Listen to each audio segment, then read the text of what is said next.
this is Jason Kanigan, president of Sales on Fire, and I wanted to show you something exciting that came in the mail. This is a direct mail piece, and we're going to look at it in a little detail because I want to have a quick check-in with you on what I believe works with direct mail and why I'm so excited about this thing. Okay, so first of all, I want you to notice the color. Look at this color. It's a kind of an off-white, almost a gray. It looks very official. Second thing is this stripe here.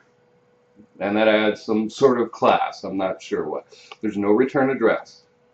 There is a stamp here, the postage stamp. But now check out this label. Just check it out. We'll zoom in a little more. But I want you to notice something. While my address is printed on here, the label is actually printed on too. You can't peel this off. That's fascinating. And there's actually a shadow along the label. Very, very interesting. I've never seen anything quite like it.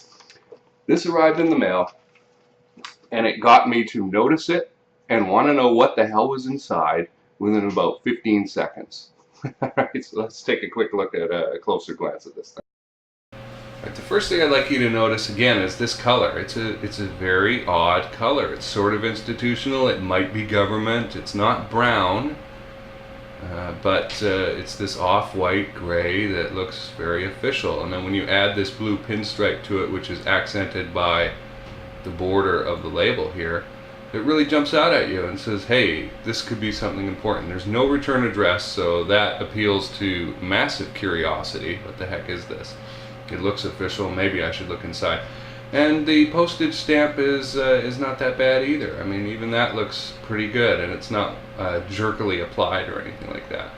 Now, what I like about what they did here with the label is, first of all, this started off white, this whole envelope, and everything here you see was printed onto it, the stripe, the gray background, and the border for the label. And the label, the original color of the bright white, was just left there, and so you can't peel this off. And notice this second border level, this shadow here, this drop shadow. That's pretty cool and a neat idea, and it certainly caught my eye.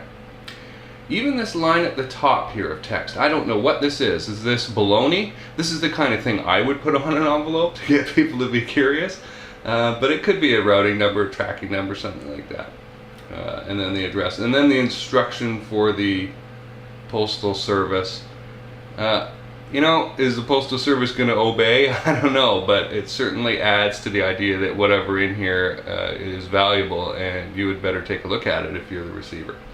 So the question is, how can you apply this in the real world, in your business? And obviously, if you send direct mail, you could copy this sort of thing.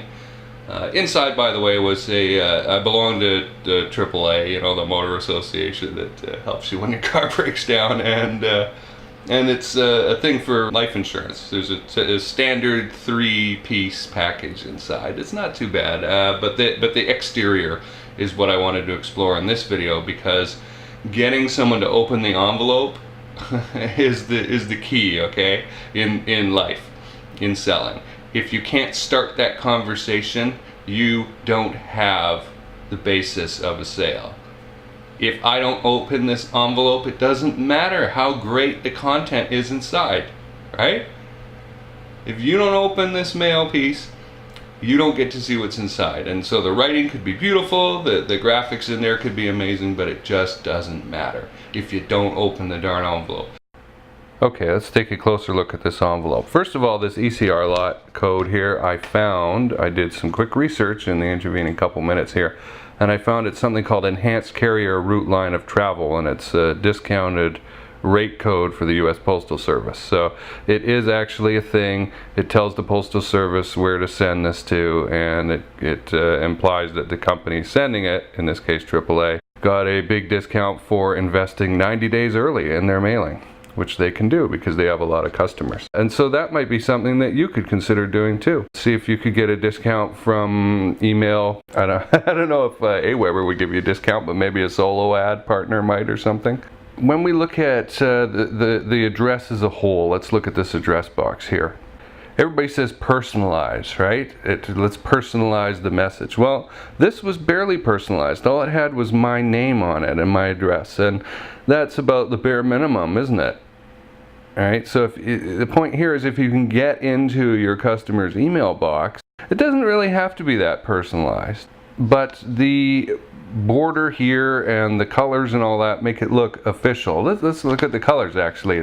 It's not bright, really. It's not very friendly, is it? They've gone for classy rather than goofy, and the result is it looks official. It looks like something that could possibly be a government document. And so it is addressed to me. It's got that bare minimum personalization on it, but I feel compelled to open it because I don't know what I'm missing. Now, for calls to action on a website or in a video or in an email, check out this Postal Service, please fold carefully to fit in mailbox. What is the Postal Service actually going to do, right? Are they gonna go, well, I guess this doesn't fit in the mailbox the way it is, let's just drop it on the ground in front of them? No. They're gonna put it in the mailbox, right? So they don't need to be told that. At least I hope not. But it makes you think. What this is a instruction to a third-party delivery service that third party really doesn't care about and is actually going to probably sneer at it or at least ignore it. And the idea is to change your impression of it. It again implies that there's value inside to you. The message is not actually for the Postal Service. So you could use a warning on your website, maybe a warning on a video that somebody's about to watch, and you can word the warning to somebody who's not a member of your target market, but who is an authority that might be looking at it. Think about that. This is spinning, right? It's a kind of mental spinning here.